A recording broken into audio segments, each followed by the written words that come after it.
Nobody here is stressed, right? Nobody's got any issues. Life isn't a problem, right? So let's just take a moment, take a slow, deep breath in through your nose, and exhale gently with a sigh through your mouth. Just focus for a moment on your breathing. Notice in your body where you carry stress, in your neck and shoulders. Maybe you're carrying the weight of the world on your shoulders. You feel it in your chest, your gut, maybe making breathing a little difficult. So just take another slow, deep breath. And release. Notice a difference? It doesn't take long to de-stress in any given moment. It just takes a willingness and a thoughtfulness about it. And so this morning, we're going to go through things you can do starting immediately, like with a breath, to de-stress in any given moment in your day. It is about shifting our thoughts. Because while stress is a given in our lifetime, suffering is optional. And that's what we get to become aware of. I've been in private practice for 25 years. And in this journey, I've worked primarily with caregivers. 48% of people today are already caring for aging parents or an aging spouse. So you start, even not to be political about it, but Hillary Clinton is talking about getting tax rebates for caregivers. So recognize that where we are in our lives. It might be catching on. I'm sorry? I don't know if that's catching on so far. Well, hopefully with enough of us speaking up about the need, because if you are, anybody here caring for aging parents? Having children who may have come home, the boomerang generation coming home? You may already have grandchildren that you're caring for. So the way things have worked in life is that it used to be you'd have a stress level. Things would level out. You had time to recuperate. You could go in your car, take a ride to the store. You couldn't be reached. Remember days before answering machines? Remember days before cell phones when you could actually disconnect and it gave you a break. Now, especially for people in the financial industry where it's a 24-hour global economy, when do you get to shut down? And so it is about taking these moments. So if you open the folders that I gave you, there is a page there for notes, because I want you to be able to really hone in on what you can do today. And anything we do, part of why our New Year's resolutions don't work, because we make them too big, we make them too much, and we get overwhelmed just at the thought of doing, how can I accomplish this? So we start with something small. So the first strategy, which is what we started with this morning, is about stopping, breathing, and focusing. So the first thing we have to do is a willingness to breathe. Okay, a number of years ago, I co-authored a book on de-stressing. I'm in the process of writing a second book primarily for caregivers called And We Breathe. So the first part of the first strategy is breathe. Here's the second part. It's a question, everybody knows it's my favorite question. My kids are tired of it. What's my desired outcome? And a desired outcome has to fit two requirements, mandatory. It has to be what you want, not what you don't want?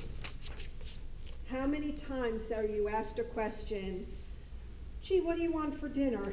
Oh, I don't know, I'm not in the mood for Mexican, I'm not in the mood for... Dagger to his heart. She meant Italian. Change the name of your restaurant. Next speaker, please. I happen to love Mexican, so what's the name of that restaurant? Three Chicas. It's All the right. best. I happen to love Mexican. My husband can't eat spicy, so I have to go on my own. Is it? But we know what we're not in the mood for, and what happens is then we're focused on just what we don't want rather than what we do want. Someone came to me, I do a group program for caregivers, and someone came and he said, I'm so upset. I had this huge fight with my daughter, and I went into it. He goes, I know, I went into it saying, I'm not going to fight with her. I'm not going to argue with her. I'm not going to get into anything with her. And what happened? He got into it because all his energy was going toward fighting. What do you want? Oh, I want a peaceful resolution. I want communication. So we have to be willing to focus on what it is we want, not what we don't want. Mandatory. And the second part of the requirement is it has to be something over which you yourself have control. Now, this guy couldn't control whether his daughter would become belligerent or not. He could only control what he did with it. So in that regard, it's saying, take a breath. What's my desired outcome? It gives you clarity, it gives you focus, it gives you direction. And it changes how you're going to handle any given situation, especially when you recognize what you can or cannot control. Okay, take a breath, because we're going to jump right into the second strategy so that you can move forward, okay? You mentioned, Paul, you come here for relaxation once a week to de-stress. It connects. Every day we have to do something that's fun, enjoyable, relaxing. Doesn't matter what it is. Because what might be fun and relaxing and enjoyable to me may not be for you. You might like reading a book, a magazine, going out for a walk in nature. It can be as short as 5 minutes. Have any of you heard of laughing yoga? Yeah. You can do it on the phone, you know. You don't have to go anywhere. If you Google laughing yoga, phone numbers will come up. Laughing yoga on the phone. Pick up the phone and call. And all you do is sit on the phone and laugh. And laughing is as much of a de-stressor and as much aerobic exercise as doing a class at the gym. Even fake laughter. And laughter is contagious. So start making a list of things that you enjoy doing. It can be the small little things, and it can be, you know what, I really want that vacation on the beach, or I really want a skiing vacation, whatever it might be. Okay, put it down, aim for it. Watch a video of people skiing if that's your passion. Allow yourself to go there. It doesn't take long. Take a breath. When you start to get into the habit of in between everything, shifting gears, take a slow deep breath. Shift gears before you pick up the phone. You take that slow, deep breath. Stop doing what you're doing. Pick up the phone. How many of you multitask all the time? It's very stressful. We really weren't meant to do that. Even when people tell me, yeah, but I'm much better when I do it. I watch my son who's on the computer, who's listening to music, who's doing work. I'm like, it stresses me out to watch. But for him, He used to take tests. He got permission when he was in high school. He got permission from teachers that he could listen to music while he took the test. It's the way his brain works. But we have to know what's going to be helpful for us. Okay, so one of the things people like to do is vent. We bitch about things. So while it's very important to be able to get it off your chest, there's a difference between, okay, let me vent for a few minutes, and being steeped in complaining. So strategy number 3 is no complaining, just problem solving. And that goes back to strategy number 1, what's my desired outcome? Obviously, we can't control the global markets. We can only control what we do with them, how we choose to handle them. I, who am totally not a financial person, can totally get stressed out hearing people talk about, do I have enough? Will I have enough? And if they're coming to you thinking you are going to fix it for them, it triggers the fixer, the rescuer in you. You know, I can know I want to go to a restaurant for a good meal and pretty well trust that you're gonna make it happen, right? You know that you can make that happen. That's in your control. The global markets are not in your control. Someone else's health is not in your control. But we, as individuals, are fixers, caregivers. If you have aging parents and you want to make them feel better, is that really in your power? A lot of times our aging parents are not very gracious in receiving the help and care that is required. So they get nasty and bitchy and complaining.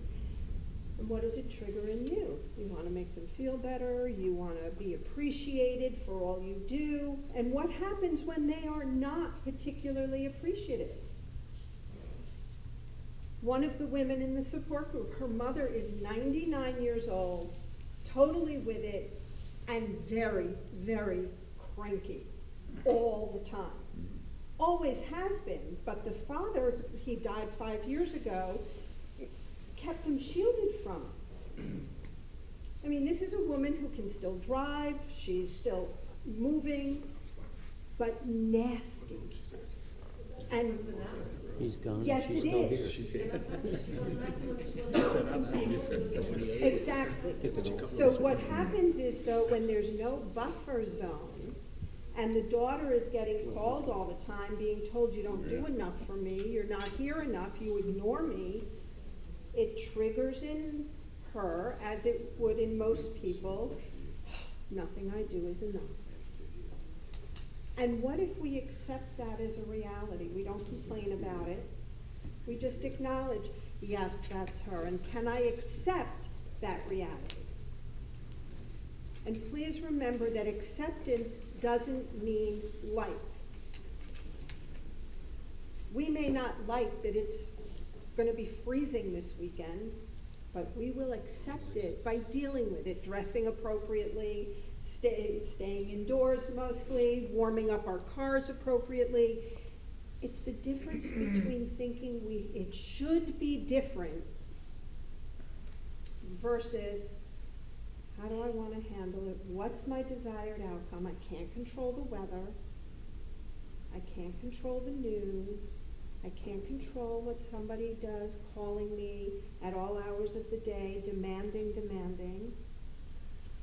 Take that breath, and people know me when they see me. I know, Loren, and we breathe. And it makes a difference. So let's look at the 4th strategy, which is really a shifting of gears. Look at every situation through a kaleidoscope. We all know if you look in a kaleidoscope, you turn that dial just a little bit, the whole picture changes. So who were your parents before they became aged and infirmed and needy? Were they independent, capable individuals? How hard is it to now be on the receiving end? Can you imagine yourself having to receive care? It's really hard.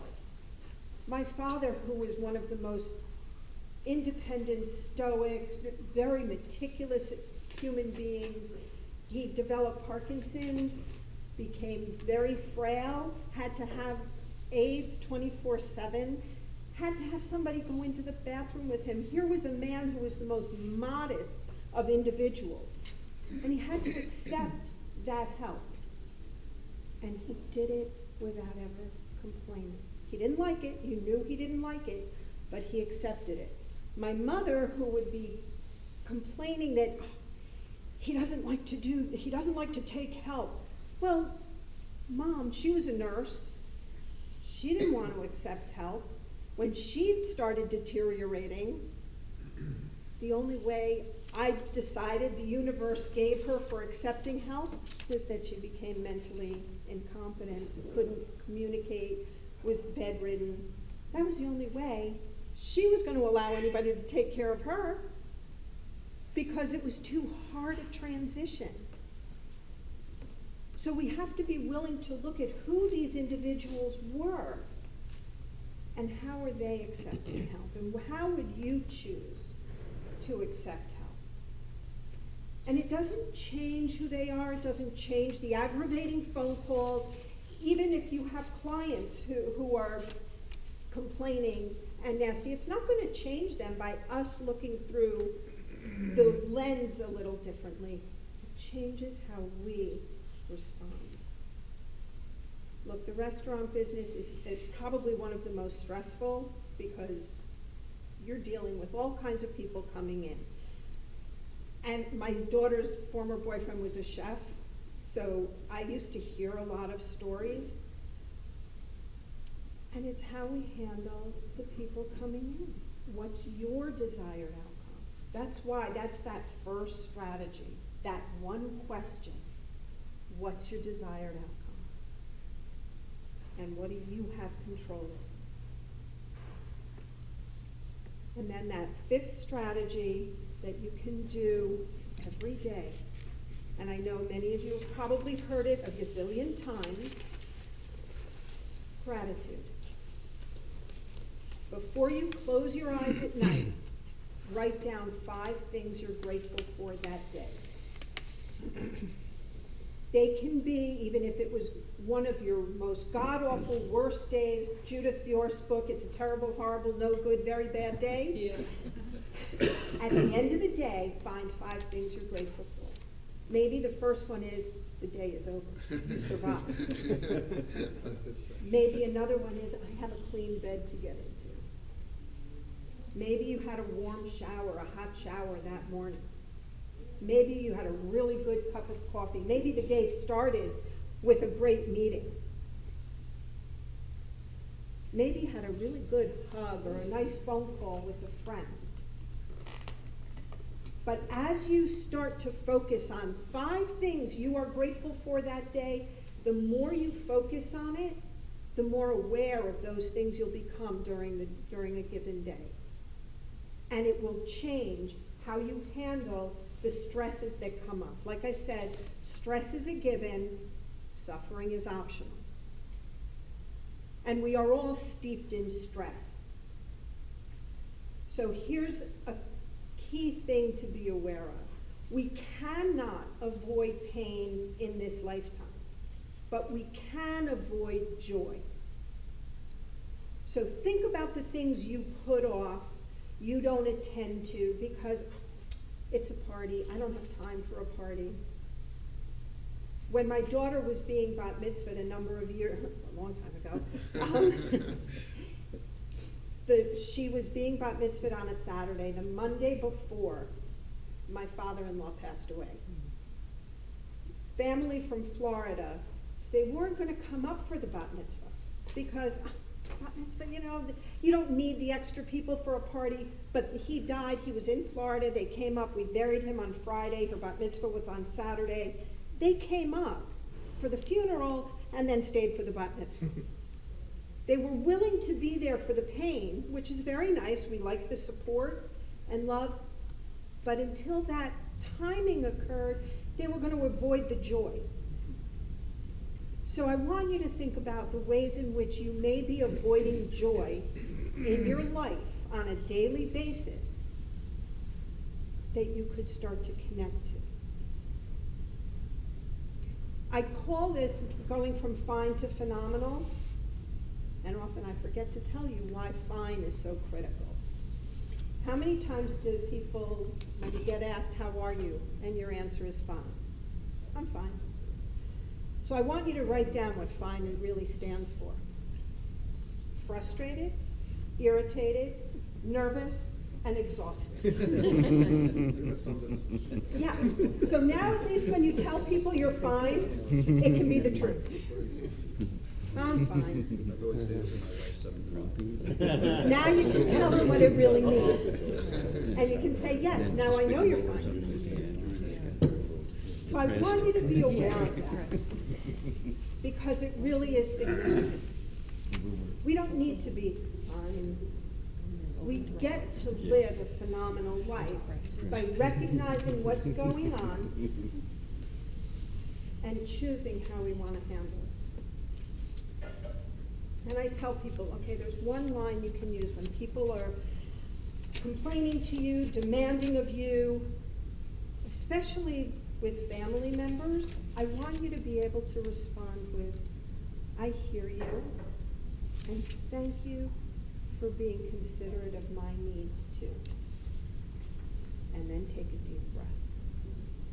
I hear you, and thank you for being considerate of my needs as well.